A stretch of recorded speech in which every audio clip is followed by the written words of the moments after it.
Man, some of these houses have some insane theater rooms. How much is one of these? It was at this moment that he knew.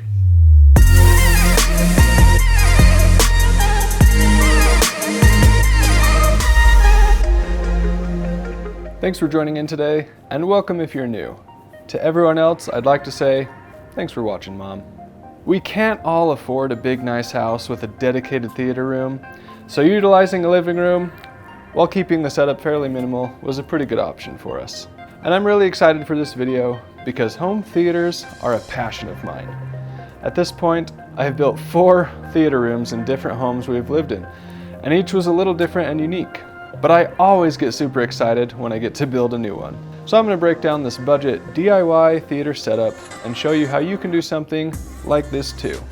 Now let me say that I am no audio or visual expert. I just really enjoy customizing our own spaces and coming up with a system that works for us. And someday I'll set up a full-blown legit theater room, and I can't wait for that. When we moved into this house, my wife liked the idea of keeping the living room more open, and with this rock wall, we would have had to get a bigger TV mount to hang our TV from the ceiling, or set it up on a sidewall, which wouldn't flow super well with this room. So we set that up downstairs in a larger bedroom that was originally a kid's playroom, and it has since kind of unofficially turned into a pretty sweet man cave. If you want to see that setup, that will be the next video coming out, so subscribe to stay tuned if you want to see some more ideas for your own setup. After so many movie nights in that downstairs room, it was just a bit too crowded when we had more than 5 people over, so it got the gears turning in my head, and I thought, if I had a roll-up projector screen, we could have way more seating, but still keep an open living room. And who wouldn't want to say they have 2 theater rooms? And we even have this bonus step-up area where we can fit even more people. So in ours, we can fit about 16 people in here. Let's start with the top 3 most important parts. First, the projector.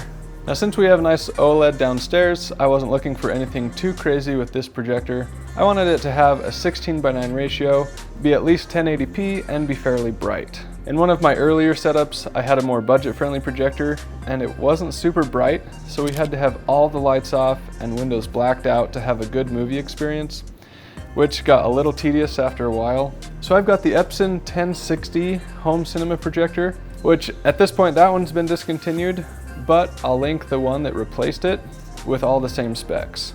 And this time around, I did a little more research before buying mine, and Epson seemed like a really good brand to go with. But if you're shopping around for other options, I would suggest just getting something with at least 3000 lumens or more.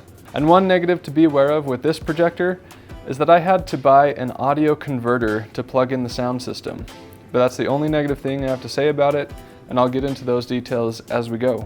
Next up, we've got the screen. I knew I wanted an electric screen this time around, but if you want to cut the overall price down, you can get a manual pull-down screen, and I'll link one of each below. The last home theater I built had a permanent fixed screen, and I actually built it myself and was really proud of it. But again, after a while being in the living room, I wished we could tuck it away, but only because it was the living room. When I get the chance to make a full legit home theater, I'll do a permanent mounted screen again. So there is one downside with the roll-up screens, and that's that because it is rolled up, it has a little bit of a curve at the edge, and it doesn't affect movie watching at all. It's just something that I've noticed when I roll it down. So when buying a screen, they do come in 4:3 and 16:9 aspect ratios, so make sure you know which you are getting to match your projector. For me, I wanted 16:9 because that's what almost everything is shot in these days and what we're used to seeing the most. But you do get a lot of like office projectors and things like that, which are still in the square 4:3. Another note is to make sure you get a screen with a black border around it. When I built that previous screen, I actually installed a black felt edge, and what that does is hide any little imperfections or light splash that might be distracting while watching a movie. With that screen curve on mine, my image does go over the black line by about 1 centimeter, but I kind of did that on purpose just to make sure it was kind of a crisp edge. I didn't want any gap on the white part of the screen.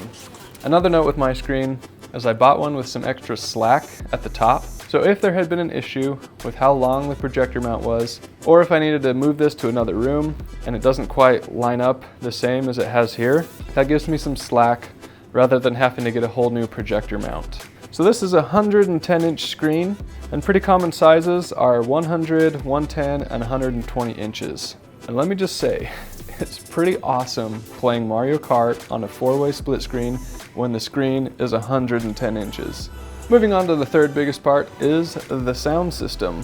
I highly recommend getting at least some kind of sound system. You can obviously go way above what I've got, but at least do something because the sound will arguably give you a better experience than the view itself. So I've been using Vizio soundbars for years and haven't had any issues, so that's what I stuck with for this setup. In the past I've had actual surround systems, but again, I wanted this to be a more minimal setup with smaller speakers overall. And I know this isn't the best speaker setup, but I'm super happy with how it's turned out. And I'll tell you what though, these soundbars have gotten more and more impressive. So this one is a Dolby Atmos 5.1 system. The bar is 36 or 38 inches, can't remember exactly which. But I picked that one up at Sam's Club just because they had a better price at the time I was shopping. And I did move the speakers around a bit before mounting them to see what I liked and what I could make work with this room. Next, let's get into the miscellaneous items, like the mounts and cables. So we've got the projector mount, speaker mounts, an HDMI splitter, a long HDMI cable, an audio converter, and power cords. And just a side note, depending on your room setup, you may or may not need to mount the projector or speakers. You might already have some of these supplies on hand. And when I made a previous theater room, we had a wall behind the couch, so I was able to set the projector on a shelf rather than ceiling mounting it, and the surround sound was able to work with the room as it was. I had little side tables, a coffee table for the center one, but whatever works for you, each room's gonna be a little unique and different than what I've got here. So I've just got a universal projector mount, and I got a white one since the ceiling's white and the projector's white, but they do have a black version. And this projector isn't that big overall, so I actually only used 3 out of the 4 mounting arms. So don't worry if that happens to you. The universal mount comes with 4 mounting arms to handle bigger projectors. For the speaker mounts, I just made sure I found some with good reviews and that were strong enough to hold the soundbar. I wasn't worried about the side speakers because they weigh hardly anything. And I wanted to ceiling mount the soundbar because sometimes we'll sit down at the fireplace and I didn't want that down there in the way or getting overheated if we had a fire going. And after that, I bought a 15-foot HDMI cable and extension cord to power the projector. And you might notice I wrapped the extra slack from those cables around the projector mount. That was just to keep it a little more tidy and not have to bunch it all up at the other end. And we actually happened to have some cable management strips lying around, so I didn't need to pick any of those up. And if you get this same or similar projector, you'll need an audio converter, which is kind of annoying, but definitely something to be aware of. The projector does have a built-in speaker, but no actual audio output. Aside from that, we had extra power strips lying around, as well as an HDMI converter already on hand, so you may or may not need something like that for your setup. And you don't need an HDMI converter. I just have one since we use both a Roku and an Xbox and a Nintendo Switch. So originally I would just unplug whichever one I was finished using and plug in whatever I was going to start using. So just up to you on that. And for cable management, I left enough room behind the screen that it would hide all of my cables. I just mounted a power strip to handle everything up there, and then I ran all the cables over and down the wall, which are hidden by the Xbox and this bookshelf, so it worked out pretty well.